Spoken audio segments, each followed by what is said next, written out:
아멘. 오늘 이 본문의 말씀을 가지고 오직 주께 소망 있음을 이란 제목으로 말씀을 나누도록 하겠습니다. 사랑하는 우리 성도 여러분, 한 주간 평안하셨습니까? 네, 그 마음 가운데 기쁨과 행복 차고 넘치셨습니까? 네. 그럴 때 우리의 마음 가운데 그 기쁨이, 그 행복이 나뿐만 아니라 우리 모두의 행복이고 기쁨이면 참 좋겠는데, 여러분, 우리 주변 가운데 안타까운 일들이 왜 이렇게 많이 일어나는지 모르겠습니다. 그리고 우리의 사랑하는 조국 대한민국 땅 가운데 너무나도 큰 혼란이 있음을 우리가 한 주의 그 뉴스를 통하여 확인할 수 있었습니다. 원래 오늘 본문의 설교는요, 이 내용이 아니었는데요, 한 주간 그런 사는 그 뉴스들을 보고 또 어제 일어난 그 사건들을 보면서 우리가 정말로 이 시간 기도해야 하겠구나라는 그 생각으로 본문을 좀 바꿨습니다. 여러분, 세 번째 의회 대통령 탄핵 소추안이 가결되었습니다. 여러분, 참 좋은 나라이지 않습니까? 참 국민들의 그 열심 얼마나 대단합니까? 국가를 생각하면 희생을 마다하지 않는 그런 국민들인데, 그런 우리에게 이런 아픔이 있습니다. 여러분, 이 일로 인하여서 지지하든 지지하지 않든 여러분 분열될 수 있을 것이고, 그 가운데 혼란이 어찌 없겠습니까? 그럴 때에 정치적 불안과 이 혼란은 국가 지도자의 교체만으로는 결단코 해결되지 않을 것입니다. 앞으로 이 문제의 여파가 어떻게 될지요? 상상도 안 되는 일이 일어나지 않을까요? 그럴 때에 이런 상황 속에서 우리는, 특히 교회는 여러분 깊이 생각해야 합니다. 우리의 신앙이, 우리의 참된 소망이 도대체 어디에 있는지, 그리고 이 시대에 우리가 도대체 무엇을 붙들어야 하는지 돌아볼 때라 이것입니다. 정치적 사건들은요, 단지 그 시기에 특정 선택이나 또 인물에 대한 판단으로 끝나지 않습니다. 우리 마음속에 있는 결핍과 갈증이 드러나는 것, 그것이 정치적인 사건 그리고 선택이라는 것입니다. 우리는 모두 늘 더 나은 세상을 바랍니다. 맞죠, 여러분? 더 좋은 미래를 꿈꿉니다. 진정한 구원을 바라고 있다는 거죠. 그러니 여러분 보세요. 정치를 단 한 번도 해보지 않은 검사 출신의 대통령이 당선될 수 있었던 것, 그동안은 뭔가 다른 새로움을 추구한 그 소망 아니었겠습니까? 그런데 결국 어제 탄핵소추안이 가결되었습니다. 사람들은 또 다른 소망을 붙들 것입니다. 또 생각할 것입니다. 또 그 소망을 찾아 기도할 것입니다. 또 다른 대안을 찾겠지요. 그러나 그동안의 그 역사에 반복되는 과정 속에서 우리는 미리 예상할 수 있습니다. 또 실망할 수 있습니다. 그리고 낙심하겠지요. 그럴 때 오늘 본문 속 이 갈릴리와 또 베세다 사람들의 처지도요, 지금 우리가 처한 그 처지와도 비슷하다는 거죠.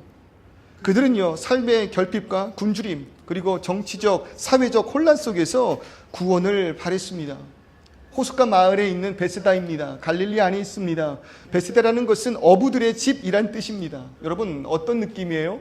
부유함이 느껴집니까?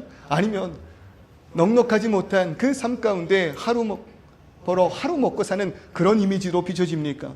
여러분, 베세다, 그렇게 생활이 넉넉한 지역이 아니었다라는 거죠. 더 나아가서요, 지금 그 시대에 이 지역을 다스리던 사람은 헤롯 안티파스라는 사람입니다. 이 헤롯 안티파스의 가혹한 통치와 또 로마 제국에 대한 분노가 가슴에 쌓여있는 그러한 사람들이 모여있는 것, 그것이 갈릴리 그 지역 인근에 사는 사람들의 모습이었다라는 것입니다. 여러분, 이 헤롯 안티파스는요, 마태복음 1장에서 나오고 있는 헤롯 대왕의 아들입니다. 그 헤롯 대왕이 그 지역 전체를 다스렸던 것과는 다르게 그의 아들 안티파스는 분봉왕으로 그 지역을 담당할 뿐이었습니다. 그러니 그에게 소원이 있죠. 대왕이 되기를, 그의 아버지와 같은 권세가 그에게 있기를. 그러니 그는 누구에게 잘 보여야겠습니까? 그 지역을 다스릴 권한을 주는 로마의 황제 이 티베리우스에게 잘 보이기 위해서요, 그 갈릴리 지역 인근에 이 티베리우스 이름을 딴 마을을 짓기까지도 한 자가 이 헤롯 안티파스입니다. 그럴 때 막대한 돈이 들어가는 그 마을 현성 가운데 그 돈이 도대체 어디에서 났을까요? 그 지역 사람들이 세금으로 인하여 이것을 감당하지 않았을까요? 그러니 그 삶이 어떻겠습니까? 얼마나 굶주렸겠습니까? 그들의 마음이 어떻겠습니까? 위정자들을 향한 불만과 분노가 극에 치닫지 않았을까요? 그럴 때 누군가들이 앞장섭니다. 그리고 그들이 사람을 모읍니다. 그럴 때마다 이들의 마음 가운데 소망이 생기는 거예요. 그리고 유대인들에게는 특정 메시아 사상이라는 것이 분명히 있지 않았습니까? 그러다 보니까요, 이 요한복음 1장 19절 이 이전의 말씀을 보면은요, 세례 요한이 사람들을 모으고 그들에게 말씀을 선포할 때 많은 사람들이 그에게 나와서 묻습니다. 당신이 그리스도입니까? 당신이 우리를 이 아픔에서, 이 슬픔에서, 이 로마로부터 구원할 우리가 그토록 기다렸던 그리스도가 당신입니까? 여러분, 요한에게 물은 것 아니겠습니까? 요한은 아니라 말하죠. 내 뒤에 오시리가 바로 당신들이 찾는 그인데 나는 그분의 신발의 끈조차 맬 수가 없다라고 이야기하며 자신이 메시아가 아님을 그렇게 부인한 것 아니겠습니까? 여러분, 그리스도 무엇입니까? 기름 부은 자입니다. 왕이라는 뜻입니다. 제사장입니다. 하나님과의 관계를 통하여 이스라엘 그 모든 땅 가운데 회복을 불어넣을 수 있는 그런 존재가 여러분 이들이 기다렸던 메시아 아니겠습니까? 사람들은요, 자신들에게 영향력이 있는 자들이 나타나면 그들을 따르기 바빴습니다. 자신보다 조금 더 특별한 존재가 있는 것 같으면 그를 따르기 바빴다라는 것입니다. 사람들이 환호를 받으며 생각합니다. 저가 그리스도이지 않을까? 여러분, 그럴 때 요한과 또 다른 사람들에게 영향을 주며 참된 하나님의 아들로서 복음을 선포하였던 예수께서 부르십니다. 나를 따르라고 말입니다. 그러니 이런 아픔 가운데 갈망 충만하였던 그들이 예수의 부르심 앞에 반응하고 응답하며 그 모든 것 내려놓고 따랐던 것 아니겠습니까? 세상 권력이나 인간적 능력으로는 진정한 소망을 얻을 수 없다는 것을 예수의 말씀 가운데 발견한 그들, 여러분, 나를 따르라 그 말 한마디가 얼마나 가슴 벅차고 뛰게 하였을까요? 여러분, 이런 그 민족의 모습을 보면은요, 어쩌면 오늘 이 시간 우리가 사는 모습과도 너무 흡사하다는 생각이 들어요. 여러분, 시대에 내 인생을 바꿀 수 있을 만한 아이템들이 등장할 때가 있지 않습니까? 사업의 아이디어가 있습니다. 그것이 하나 뜨면 모두가 우르르 달려들어 그 사업에 매달립니다. 우리 주변에 사람들의 인기를 끌어모으는 인플루언서도 있습니까? 여러분, 그 옆에 서기 위하여 우리 얼마나 많은 노력을 합니까? 우리 자녀들을 좋은 대학, 조금 더 좋은 환경에서 자라게 하고 싶은 것도 그러한 역량권 안에 있기를 원하는 마음 아닐까요? 그러니 조금 더 그런 소망을 찾아서, 구원을 찾아서 우리는 특별히 이 호주라는 땅까지 오고 버텨가며 사는 것 아니겠습니까? 그 모든 이유가 뭐라고요? 결핍이 있기 때문입니다. 오늘의 그 결핍을 회복하기 위해서 우리는 찾고 또 찾는 것입니다. 어쩌면 스스로 자신이 없기 때문에 누군가를 의지하려는 그런 마음도 있지 않을까 생각해 봅니다.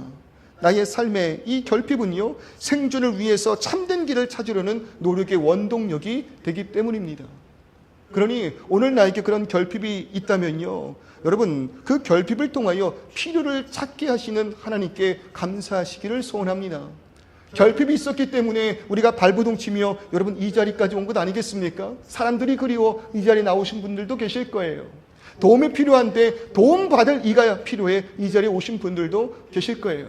혼자 예배할 수 없어서, 혼자는 나를 이렇게 세울 수 없어서 나를 붙들어주고 함께 예배할 예배자들을 만나기 위하여 이곳에 온지도 모르겠습니다. 그런 결핍이 나의 생존을 위하여 발버둥치게 하였다는 거죠. 그럴 때 바로 그 순간 무엇보다도 진리의 길이신 예수께서 여러분 나를 먼저 찾아오신 것에 감사하시기를 소원합니다. 여러분, 도움을 갈급히 원할 때 나에게 다가온 것이 다른 거였다면 여러분 우리 인생이 어떻게 되겠습니까? 갈급함의 그 순간, 정말 내가 지푸라기라도 붙잡고 싶은 그 순간 여러분 웬 사기꾼이 나타나서 나를 인도하였다면 여러분 내 인생 어떻게 되겠냐는 거예요. 그럴 때 그런 갈망의 끝에 내가 예수를 만났다면, 예수께서 나에게 다가오셨다면 여러분 그것이 참된 은혜인 줄을 믿으시기를 소원합니다. 참 감사한 건 뭐예요? 예수께서는 나의 아픔을, 연약함을, 굶주림을 그대로 내버려 두시지 않는 분이라는 거예요. 여러분, 겸손해질 수밖에 없는 아픔 가운데 나를 찾아오신 그 예수님, 그 예수님을 만나는 우리들의 심령 가운데 예수께서 하신 그 말씀이 무엇입니까? 나는 생명의 떡이야. 나는 세상의 빛이야. 나는 양의 물이며 선한 목자이고 부활이며 생명이야. 이 땅 가운데 길과 진리와 생명이고 참된 포도나무야. 여러분, 우리를 만나신 예수께서 자신을 그렇게 소개하셨다는 것 아니겠습니까? 이게 얼마나 큰 은혜입니까? 나의 연약함을, 아픔을, 고난의 그 상황을 여러분 반복해서 말씀드려요. 예수를 저주하는 자리로 삼지 마시고 오히려 그리스도 예수 앞에 엎드려지는 그런 기회 삼으시기를 주님의 이름으로 소원합니다. 여러분, 그렇게 나를 따르라 말씀하시는 예수를 만난 빌립의 모습 어때요? 얼마나 감정이 직접적으로 나타나 보이진 않지만요, 여러분, 그가 하는 그 모습을 보면은요, 뛸 듯이 기뻐하는 그 모습을 볼 수 있습니다. 그의 행동을 보면 알아요. 뭐 했습니까? 자신의 친구를 찾아 나아가 그에게 뭐라고 이야기해요? 예수에 대하여 지원하고 있지 않습니까? 모세가 율법에 기록하였고 여러 선지자가 기록한 그 일을 내가 만났다, 우리가 만났다. 여러분, 분명히 빌립은 기뻐하고 있다는 거예요. 여러분, 맛있는 거 먹을 때 생각나는 거 있잖아요. 그죠? 맛있는 거 먹을 때 생각나는 그러한 사람들이 있잖아요. 얼마나 맛있으면, 그것이 얼마나 기쁘면 여러분, 내 아내가 생각날까요? 내 남편이 생각날까요? 며칠 전에요, 우리 여자 청년들과 음식을 먹었어요. 뭐 먹고 싶니? 전 상상한 게 있었다고요. 우리 청년들 얼마나 예쁩니까? 그 여자 청년들. 저요, 스테이크 먹고 싶어요. 파스타 먹고 싶어요. 그러면 그거 왜 못 사주겠습니까? 근데 곱창이 먹고 싶다는 거예요. 곱창. 예쁜 것 좀 먹자 그랬더니 곱창이면 충분하대요. 곱창을 먹었습니다. 맛있더라고요. 맛있게 먹는 순간 여러분 떠오르는 게 있잖아요. 아내가 생각났다는 거죠. 바로 그 다음날 포장을 해서 사줬어요. 그게 괜찮은 남자 아닙니까? 그까지 곱창 하나로? 여러분, 우리 안에 좋은 게 생기면은요, 생각나는 것들이 있습니다. 우리 안에 기쁨이 가득하면은요, 그거 나만 먹고 못 끝내요. 나만 즐기고 나만 누리고 못 끝내요. 여러분, 사랑이, 기쁨이, 소망이 내 안에 있으면 그것은 티가 날 수밖에 없다는 것입니다. 그게 복음을 만나, 그게 진짜 예수를 만난 빌립의 모습 아니겠습니까? 그리고 은혜를 받은 진짜 기적을 체험한 우리 교회의 모습 여러분 아니겠습니까? 그러니 친구를 찾아 나아간 거예요. 내가 드디어 만났다. 율법 가운데 기록하고 있는 그 메시아를 내가 드디어 만났다. 그런데 이상해요. 이 말을 들은 빌립의 친구 나다나엘의 반응이 조금 이상합니다. 그가 뭐라고 이야기합니까? 이르되 나사렛에서 무슨 선한 것이 날 수 있겠느냐. 지금 빌립이 전한 자가 뭐라고요? 그리스도예요. 기름 부은 받은 자, 왕이란 뜻이에요. 그런데 어떻게 나사렛, 그것도 갈릴리도 쳐주지도 않는데 갈릴리에서 또 가장 또 가난한 마을 가운데 하나인 나사렛에서 어떻게 선한 것, 어떻게 왕이 날 수가 있겠느냐. 그 출신이 비천하다라는 거죠. 여러분, 우리가 생각하는 왕은 어디서 나와야 됩니까? 저 지방에서 나오는 거 아닙니다. 서울에서 나와야 되는 거 아니겠습니까? 지방대학에서 나올 수가 없다고 우리가 생각하고 있는 거 아닙니까? 고졸이 여러분 왕이 될 수 없다는 것이 우리들의 일반적인 그런 인식 아니었습니까? 그러니 어떻게 그런 사람이 왕이 될 수 있겠냐라고, 어떻게 그런 천한 출신이 출세할 수 있겠냐라고 여러분 그렇게 비꼴 수 있는 것 아니겠냐고요. 대부분 목사님들이 이 부분에 대해서 이 나다나엘이 겉모습을 바라봤던 유대인들의 특성이라고 그렇게 해석을 합니다. 근데 저는 오늘 이 시간 나다나엘이 이렇게 이야기한 것을 좀 다른 시점에서 보고 싶어요. 나다나엘은요, 여러분 이 다음 말씀을 보세요. 예수께서 이 나다나엘을 보시며 뭐라고 말씀하세요? 보라, 이는 참으로 이스라엘 사람이라. 그 속에 간사한 것이 없다, 이렇게 말해요. 그러니까 단순하게 겉모습만을 보고 겉모습에 빠지고 겉모습을 섬기는 그런 존재가 결코 아니었다는 거예요. 그렇다면 왜 나다나엘이 이런 이야기를 했을까? 여러분 다른 입장으로 한번 살펴보자라는 거죠. 여러분, 예수께서 말씀하신 것대로 참으로 이스라엘 사람이라는 건 무엇입니까? 참이라는 건 거짓도 있다는 거 아니겠습니까? 여러분, 많은 이들이 모여있지만 그 가운데 이 나다나엘은 참된 이스라엘 사람이라는 거예요. 이스라엘 사람이라는 게 무슨 뜻입니까? 하나님의 백성이라는 뜻 아니겠어요? 많이 모여있는 것 같은데 이 나다나엘이야말로 참으로 나의 백성이에요. 참으로 하나님의 백성이에요. 그리고 그 마음 가운데 뭐가 없다는 겁니까? 간사함이 없다는 것입니다. 다른 마음을 품지 않았다는 거예요. 다른 속셈이 있지 않다는 거예요. 하나님 앞에서 다른 목적을 나타내지 않고 있다는 거예요. 그게 나다나엘에 대한 예수의 평가였어요. 괜찮은 사람 아닙니까? 여러분, 우리가 다 함께 예배하는 것 같지만요, 참된 예배자가 있습니다.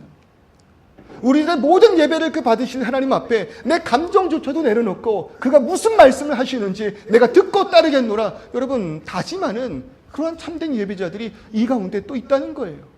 여러분, 그럴 때 우리 모인 모두가 하나님 앞에 그런 예배자 되기를 소원합니다. 여러분, 우리의 마음 가운데 또 뭐가 없어야 된다는 겁니까? 간사함이 없어야 된다는 거예요. 얼마나 우리가 간사한지요. 여러분, 예수를 통해 이루려는 다른 소망들이 우리에게 있잖아요. 그게 간사하다라고 이야기하는 것입니다. 가끔 연락하는 놈 하나가 있어요.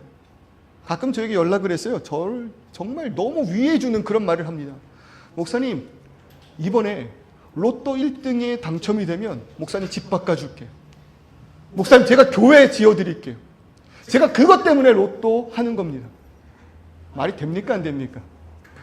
로또 되면 너무 좋겠는데 그냥 되게 해달라고 기도하기는 조금 그러니 간사한 거예요. 우리의 목사님, 우리 사랑하는 목사님 집 한 채 져드리기 위해서 제가 돈이 필요하니 로또 1등 되게 해주세요. 참 그 마음 귀하지만 얼마나 간사합니까? 여러분, 됩니까, 안 됩니까? 저를 위해서 여러분 그런 기도해도 안 돼요. 제가 직접 사도 안 되는데 성도님들이 저를 위하여 사신다고 그게 될 리가 있겠냐라는 거예요. 여러분, 그놈 참 간사해요. 물론 감사하기도 하지만 참 좋은 친구지만 그 마음 기쁘지만 나다나엘은 여러분 그렇지 않다는 거예요. 예수께 나온 다른 사람들 많은 소원들이 있고 예수를 만나서 내 병 좀 고치기를, 내 마음의 회복이 있기를, 예수 만나서 내 인생 팔자 좀 피기를, 그러나 나다나엘은 그렇지 않았다는 거예요. 그의 마음 가운데 오직 하나님 한 분만을 예배하는 마음이 있었다라는 거죠. 그게 예수께서 나다나엘에게 하신 평가였다는 겁니다. 여러분, 이런 귀한 말을 예수께로부터 우리가 들을 수 있다면 얼마나 행복하겠습니까? 그런 칭찬받는 저와 우리 여러분 되시기를 소원합니다. 그 이야기를 들은 나다나엘, 우리라면 감동하겠는데 여러분, 나다나엘이 이렇게 묻습니다. 아니, 어떻게 나를 아십니까? 어떻게 나를 아십니까? 당신이 나를 무엇 안다고 그렇게 말씀하시는 겁니까? 당연한 질문이죠. 그러자 예수께서 이렇게 말씀하십니다. 48절이에요.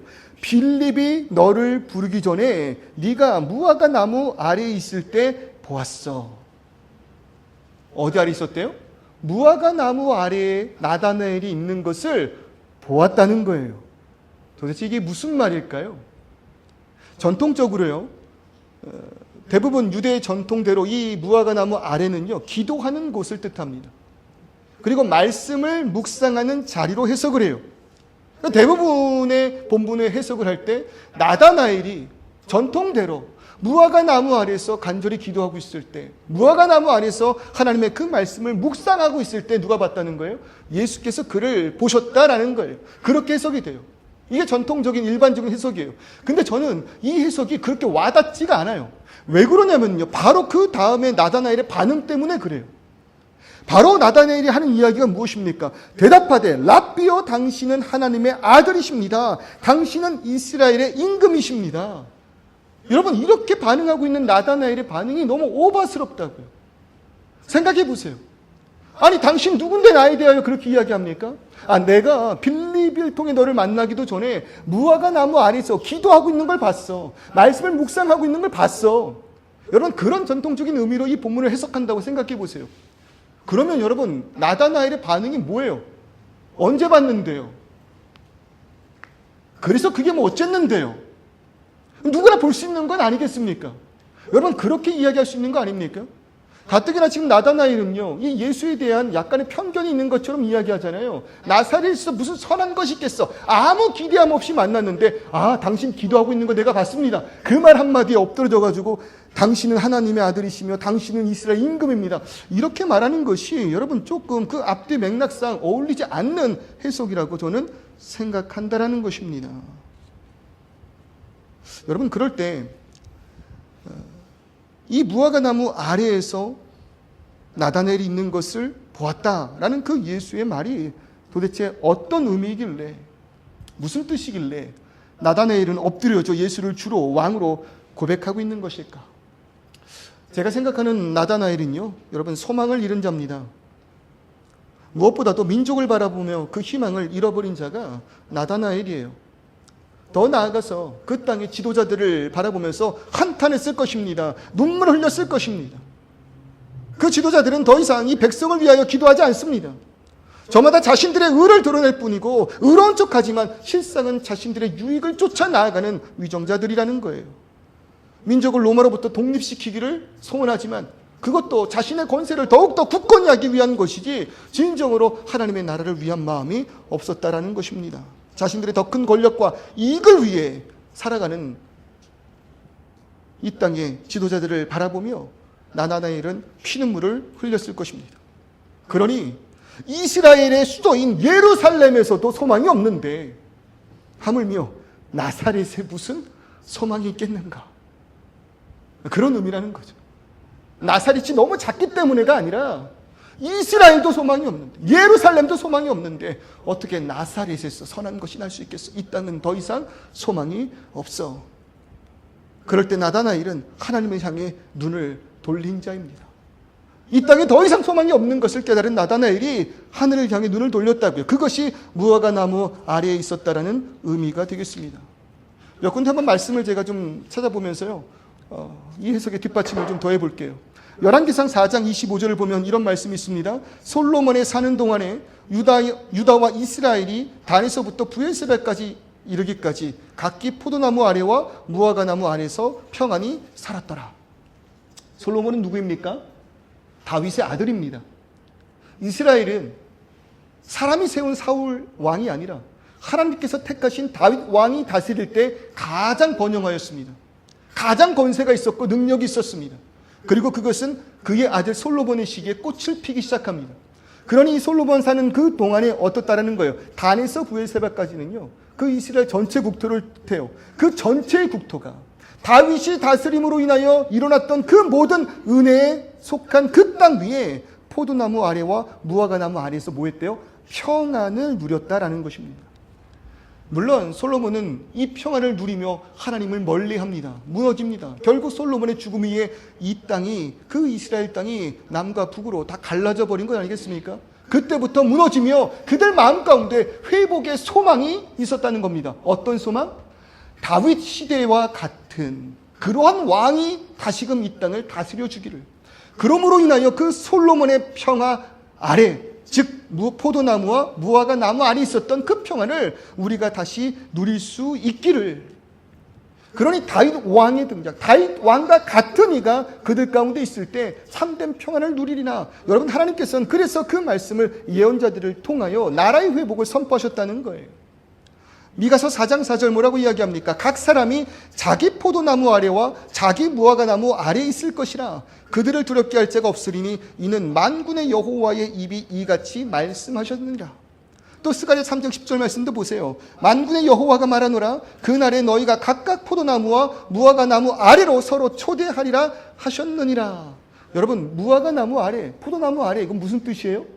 그냥 전통적으로 기도하는 곳, 성경을 묵상하는 곳이 아니라 이들의 마음의 그 소망, 진정한 왕이 다스리는 그 나라를 소원하였다는 거예요. 진정한 왕, 다윗과 같은 왕, 아니 다윗보다 더욱더 왕 중에 왕 되신 하나님께서 우리에게 허락하신 그 메시아가 이 땅을 다스려 주시기를, 하나님께서 온전히 이 땅을 다스려 주시기를, 소망이 없는 이 땅 가운데 내가 붙들 수 있는 것은 오직 하나님의 일하심 밖에 없음을, 나다나엘은 지금 그것을 소망하고 있었다라는 겁니다. 여러분, 누가 우리를 무화과나무 아래의 평안을 줄 수 있겠습니까? 누가 대통령이 된다고 해서 우리의 삶이 평안해질 수 있겠냐 이거예요. 물론 그들을 위해 우리는 더욱더 기도해야 합니다. 그러나 이 땅에선 결코 선한 것이 나올 수 없다는 것을 우리는 인정할 수밖에 없어요. 그들의 목적이 나의 목적과 일치해 환영하고 있을 뿐인 것이지, 그렇다고 이 땅의 절대적 진리는 결코 아니라는 것입니다. 요즘은 이 땅 가운데 참 진리가 무엇입니까? 오직 예수 그리스도 외에는 참 진리가 없음을 고백합니다. 그럴 때 예수를 믿는 우리의 소망 무엇입니까? 예수를 통하여 이루고자 하는 것, 여러분 무엇입니까? 간사한 마음을 좀 내려놨으면 좋겠습니다. 그런 헛된 것을 우리가 품고 있을 때가 아니에요. 예수로 인하여 회복되는 그 역사라는 것이 뭐예요? 우리에게 참된 평안과 행복을 허락하시는 하나님과의 연합인 거잖아요. 수없이 많은 기대와 소망이 무너지는 이 땅의 것이 아니라 무화과 나무 아래에 쉼을 허락하는 하나님께로 우리를 인도하시는 그분이 누구시냐는 거예요. 여러분, 예수 그리스도 아니십니까? 그분이 나를 무화과 나무 아래에 참된 평안으로 인도하기 위하여 나의 죄를 대신하여 십자가에 못 박혀 죽으신 것 아닙니까? 그러나 예수를 붙잡을 때에, 예수를 믿을 때에 우리가 참 생명 되신 하나님과의 연합을 통해 진정으로 그가 다스리는, 다윗이 다스렸던 그 시대보다 더 찬란한 그 평화의 땅을 우리는 마주할 수 있는 것 아니겠습니까? 지금 여러분, 우리의 삶 가운데 일어나는 이 모든 아픔의 근원이 죄로 인한 하나님과의 분리로부터 시작된 것이다. 성경이 우리에게 그렇게 이야기하고 있잖아요. 하나님을 잃어버렸어요. 하나님과 분리됐어요. 그 상실이, 허무함이 실제로 물리적인 아픔들로 우리 삶 가운데 있는 것을 우리는 마주하고 있지 않습니까? 이 땅에 있잖아요. 오늘도 죽어감의 연약함으로 눈물 흘리는 자들이 있잖아요. 전쟁이 있잖아요. 기근이 있잖아요. 홍수와 가뭄이 많은 이들을 슬프게 하고 있잖아요. 그럴 때 여러분, 사람을 보고 세상을 보면 만족함이 없다 이것입니다. 이 땅의 아픔들을 바라볼 때 여러분, 눈물이 난다는 거 아니겠습니까? 청년들의 상처를 보세요. 우리 이웃들의 아픔을 보세요. 무엇이 이들을 진정으로 평안롭게 할 수 있겠습니까? 우리가 무엇하면, 누구를 선출하면 이들에게 참된 평안을 허락할 수 있겠습니까? 오직 하나님이 왕 되시는 그 나라밖에는 소망이 없을 줄 믿습니다. 그때에 예수께서 이런 나다나엘의 소망을 보신 거예요. 네가 무화과 나무 안에 있을 때 내가 보았어. 품고 있었던 나다나엘의 참된 그 소망을 알아주시는 분 앞에 여러분, 나다나엘이 무너진 것 아니겠습니까? 주여, 당신은 하나님의 아들이십니다. 내가 품고 있었던 이 소망을 당신이 아십니까? 이 소망을 어떻게 하셨습니까? 사람들은 다 이 땅을 붙잡으려고 합니다. 사람들은 다 이 땅 가운데 누군가를 붙들고 나아가려고 합니다. 그에게 소망이 있다고 말합니다. 그런데 제가 볼 때는 아닙니다. 참된 하나님만이 우리를 평화롭게 할 수 있습니다. 우리에게 그런 안식을 허락할 수 있습니다. 나는 그것을 붙들고 지금까지 살아왔는데 당신이 그것을 알아봐 주신다니요. 그러니 엎드려 감동하며 뭐라고 이야기하는 거예요? 하나님의 아들이십니다. 당신은 이스라엘의 임금이십니다. 여러분, 예수께서 나의 소망을 아십니다. 예수께서 나의 마음을 아십니다. 그가 나의 마음을 아시고 나의 소원을 아시고 소망을 아시고 여러분, 그것을 부르짖을 때에 응답하실 줄을 믿습니다. 여러분, 그런데 그냥 알고 계신 것만이 아니잖아요. 50절의 말씀 보세요. 예수께서 대답하여 이르시되 내가 너를 무화과 나무 아래에서 보았다 함으로 믿느냐? 이보다 더 큰 것, 그 소망 정도를 내가 알고 있는 것이 아니라 그것을 이룰 자가 누구라는 거예요? 나라는 거예요. 예수라는 거예요. 그 참된 소망을, 이 땅 가운데 화평을 허락할 수 있는 유일한 한 존재가 있으니 그게 왕으로 이 땅 가운데 오신, 그리고 우리를 위하여 십자가의 죽으심으로 다시금 죄인된 우리를 하나님께로 연결한 그 예수의 사역 아니겠습니까? 그러니 이렇게 말씀하시잖아요. 또 이르시되 진실로 아멘이에요. 아멘. 원어가 아멘이에요. 그렇게 하겠다라는 거예요. 2번 반복하세요. 내가 그렇게 할 거야. 그 소망을 품고 이곳까지 온 나다나엘아, 내가 그렇게 할 거야. 하늘이 열리고 하나님의 사자들이 인자 위에 오르락내리락 하는 것을 보게 될 거야. 여러분, 야곱의 환상 아닙니까? 야곱의 환상 가운데 천사들이 오르락내리락하며 하나님과 그 야곱을 교통하였던 사다리, 그 중보자가 누구라는 거예요? 나라는 거예요. 예수라는 거예요. 여러분, 오늘 이 시간 우리들의 그 모든 삶 가운데 결핍이 있습니다. 아픔이 있습니다. 이 땅 가운데 어떠한 소망을 붙든다 할지라도 이뤄낼 수 없는 것이 있습니다. 왜요? 근본적으로 죄로 인하여 영원한 하나님과 생명 되시는 그분과 분리된 우리들의 삶이기 때문이라는 거예요. 그럴 때 참된 평안을 허락할 수 있는 유일한 한 분 되신다면 그것이 바로 우리 인생 가운데 예수 그리스도 될 줄을 믿으시기를 주님의 이름으로 축원합니다. 여러분, 그럴 때 우리가 이 땅 가운데 살아가며 예수를 부인한다는 것, 이 땅을 다시금 하나님과의 연결 가운데 화평하고자 하는 그 예수를 부인한다는 것 자체가요, 나는 세상은 모르겠고 그저 나와 내 가족만 잘 살면 된다는 이기적이고 교만이며 스스로 사랑 없음을 고백하는 죄인들의 모습인 것입니다.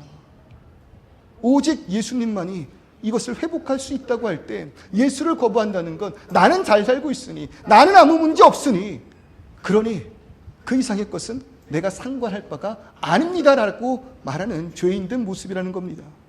여러분, 그럴 때 봅시다. 우리 조국에서 일어난 그 사건들을 봅시다.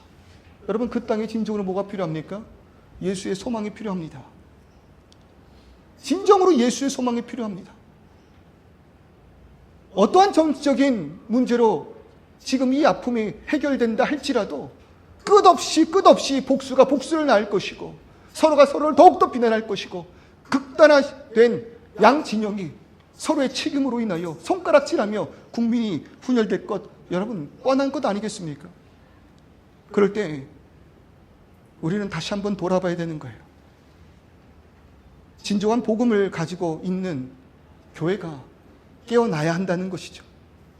그러므로 인하여 이 땅 가운데 하나님의 정의가 있음을 교회는 예수의 마음을 가지고 선포할 수 있어야 한다는 것입니다. 종교개혁자 마틴 루터는요, 예수께서 제자들에게 가르치신 기도, 즉 주기도문이죠.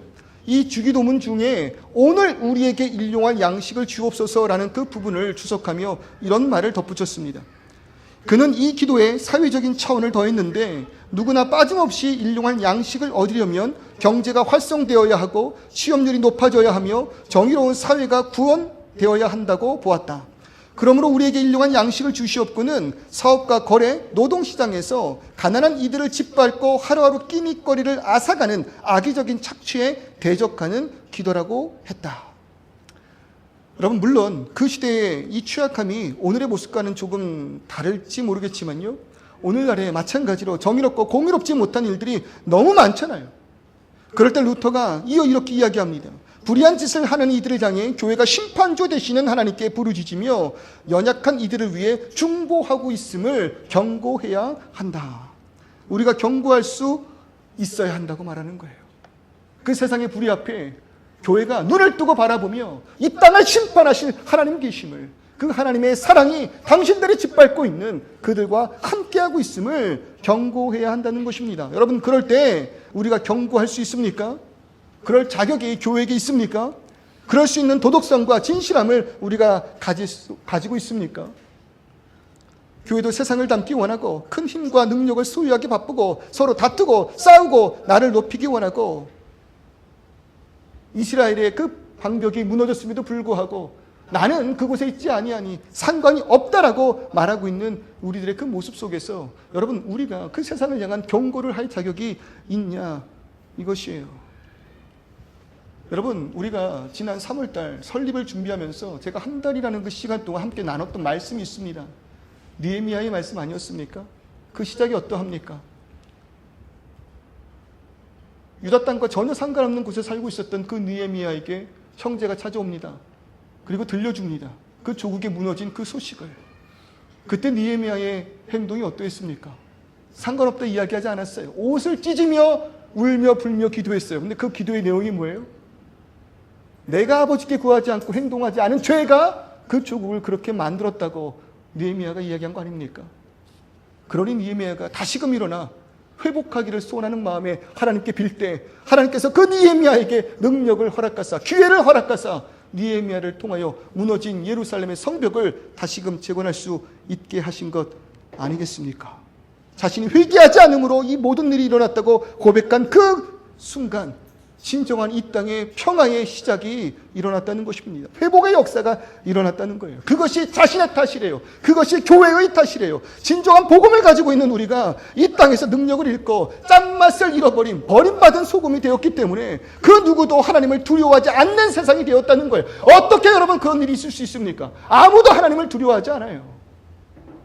내가 가지고 있는 그 권력과 능력을 가지고 그 세상을 휘두르면 될 뿐인 것이지 그 누구도 하나님의 심판을 두려워하지 않대. 교회도 그 심판을 두려워하지 않으니 여러분 누가 두려워하겠냐는 거예요. 여러분, 목사의 잘못입니다. 목사의 잘못이라고요.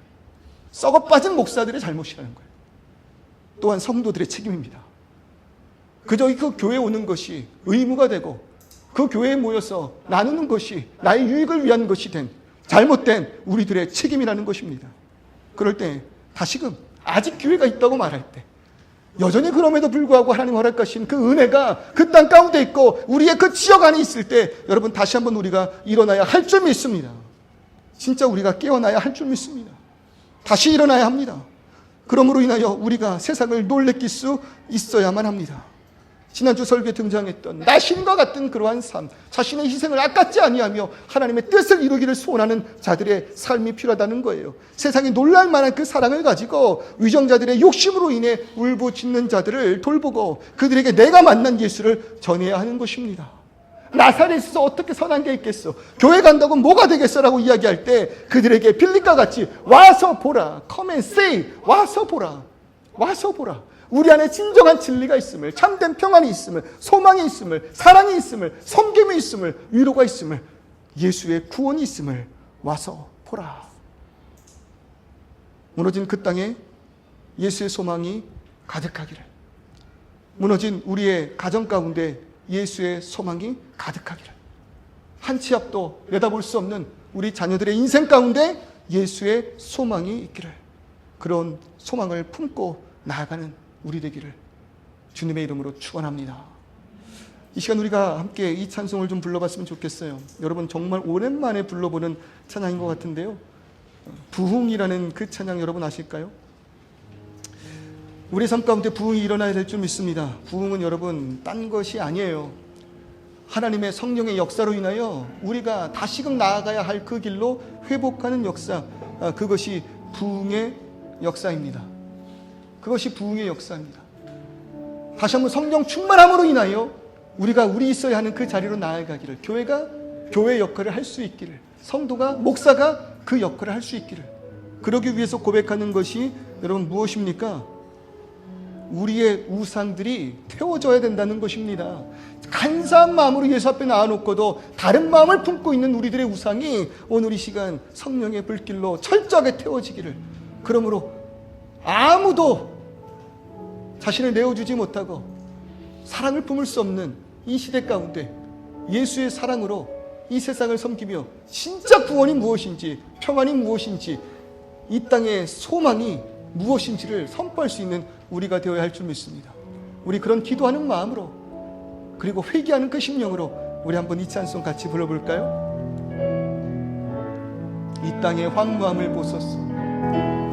이 땅의 황무함을 보소서. 하늘의 하나님, 긍휼을 베푸시는 주여, 우리의 죄악 용서하소서. 이 땅 고쳐주소서.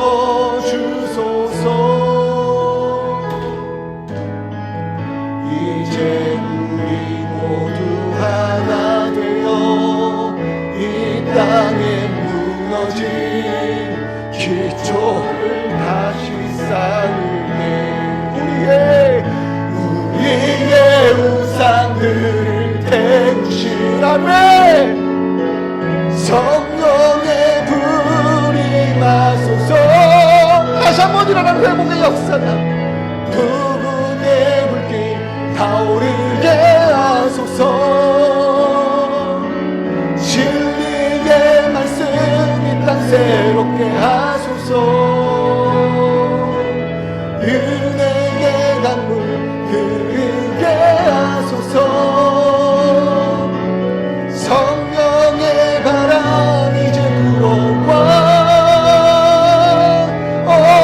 주의 영광 가득한 새날 주소서. 주님 나라 이 땅에 임하소. 다시 한번 우리 고백할게요. 기도하는 심정으로. 이 땅의 황무함을 보소서. 하늘의 하나님, 긍휼을 베푸시는 주여, 우리의 죄악 용서하소서. 이 땅 고쳐주소서. 이제 우리가 하나님 예수의 이름으로 하나 되어, 이제 우리 모두 하나 되어 이 땅에 무너진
시간 우리가 주님 앞에 다시 한번 겸비한 마음으로 회개함으로 나아갔으면 좋겠습니다.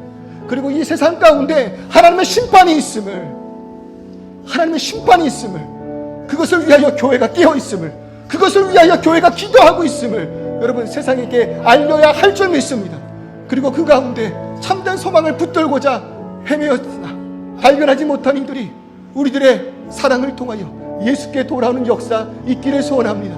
우리가 거주하고 있는 이 부르짖은 땅을 위해서, 그리고 앞으로 그 모든 전국의 혼란을 겪을 수밖에 없는 우리의 조국 대한민국 땅 가운데 예수의 소망을 발견함으로 인하여 다시금 각성하고 일어나는 회복의 역사 있게 해달라고 우리 시간 다같이 동성으로 기도하며 나아가기를 소원합니다. 아버지 하나님이여, 이 시간 우리들의 모든 그 심령 속에서 아버지 하나님 엎드려지는 주님 나라 붙들기를 소원하며 나아갑니다. 아버지 하나님 한 치 앞도 바라보지 못할 만큼 우리들의 그 모든 삶이 아버지 하나님 못합니다. 주여, 주님께서 붙들어지는 우리들의 은혜의 그 말씀, 능력의 말씀 아버지 하나님 깨어있게 하여 주시옵소서. 아버지 하나님, 우리께서 어디로 가고 있는 것입니까? 주님여, 우리가 어디로 나아가고 있는 것입니까? 주여, 우리가 다시 한번 깨어 이 세상 가운데 참된 빛과 진리 되게 하여 주시옵고, 아버지 하나님 짠맛을 잃지 않는 소금 되게 하여 주옵소서. 아버지 하나님, 아버지 하나님 그 성들의 그 모습들, 아버지의 그 국민의 그 열정, 아버지 우리가 보고 있지 않습니까? 아버지, 힘없는 자들이 함께 모여 아버지 하나님 정의를 외치고 있지. 아버지 하나님 그 가운데 아버지 그것을 쓸 수 있는 자들은 무엇을 도대체 하고 있냐 이것입니다. 그럴 때 교회가 견고하게 하여 주옵소서. 우리가 먼저 깨어나게 하시고 우리가 먼저 일어나시기를 소원하오며 나아가오니 주여 도와주시옵소서. 이 땅에 소망 없음을 고백하는 우리들의 삶 가운데 눈을 들어 무화과 나무 아래에 참된 하나님의 나라를 꿈꾸는 우리 되게 하여 주옵소서. 그럴 때 소망을 발견한 이들이 세상을 향하여 참된 소망이 이곳에 있노라고 와서 보라고 담대히 선포할 수 있는 우리 되게 하여 주옵소서.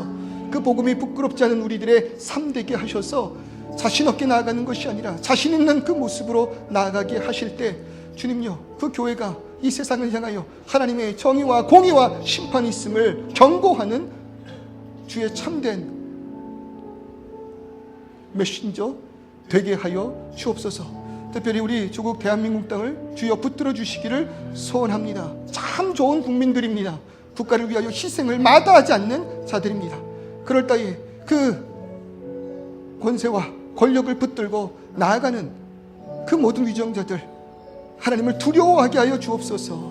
그러므로 인하여 진정으로 나에게 허락한 이 능력과 이 권세와 이 힘이 무엇을 위하여 사용되어야 하는지를 분명히 깨달아 하나님께서 대신 허락하신 그 권세를 가지고 그 땅 가운데 연약한 이들, 그 한 백성 한 국민들의 마음을 어루만지게 하여 주옵소서. 아프겠지만 아버지 하나님, 이 일을 통하여 다시 한번 회복되는 나라 되게 하시고, 아버지 하나님, 저력에 있는 국민들이 모여있는 그 대한민국 그리고 한국교회가 다시 일어날 때 주여, 이 세상이 깜짝 놀라 진정한 소망 되신 하나님 발견하게 하여 주옵소서.